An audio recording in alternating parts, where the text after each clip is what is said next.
What's in a word?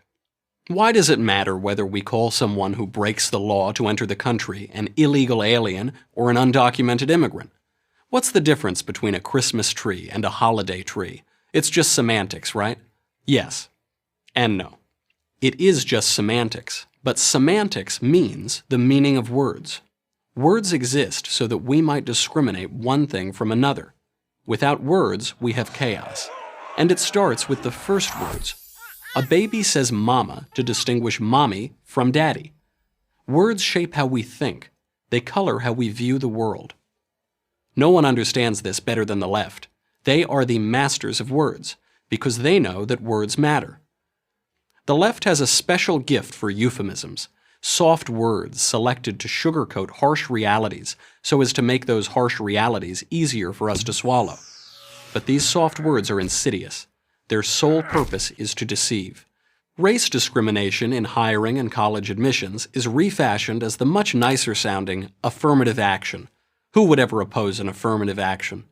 Global warming, which can be measured and challenged, has morphed into climate change, which means essentially nothing because the climate is always changing.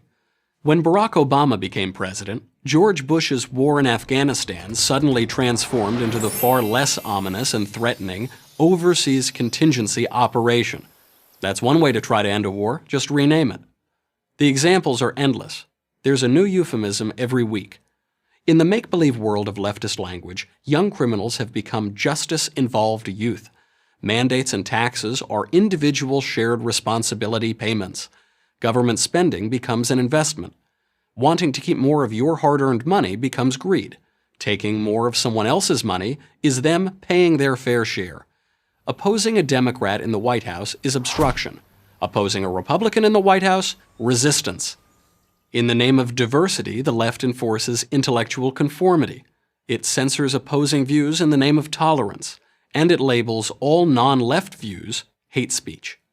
Consider the ongoing battle over pronouns, whether to call a man who thinks he's a woman he or she. Very few people in the country suffer from gender confusion, and we should have compassion for those who do. But the left has invested countless funds, time, and energy to make everyone refer to some men as she and some women as he. Why? Is it because the left is so compassionate? Or is it more likely because so much of the left's cultural agenda is about blurring, even denying, the natural distinctions between men and women? Sometimes it's just an adjective that can change or even negate the entire meaning of the word it describes. Take social justice. Justice means getting what you deserve without favor.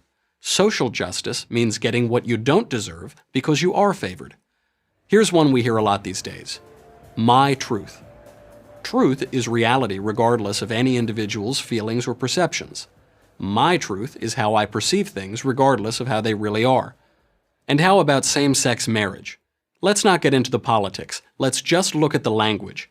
Throughout history, in every culture, marriage has been the union of husbands, men, and wives, women.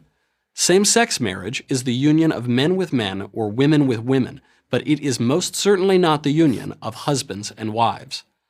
Once the phrase same-sex was placed before the word marriage, that is, once the definition of marriage changed, the debate changed. It became about marriage equality. It was suddenly an act of bigotry to limit marriage to husbands and wives. All this manipulation of language has paid off for the left, because whoever controls the words controls the culture.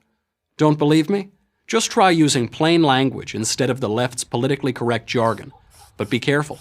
Use the wrong words, and you might lose your job, your home, and your reputation. The culture war is largely a war of words. Right now, the left is winning. You can see the consequences everywhere. In politics, in education, in media. It's time to fight back. We should not cede another syllable. What's in a word? Everything. I'm Michael Knowles, host of The Michael Knowles Show for Prager University.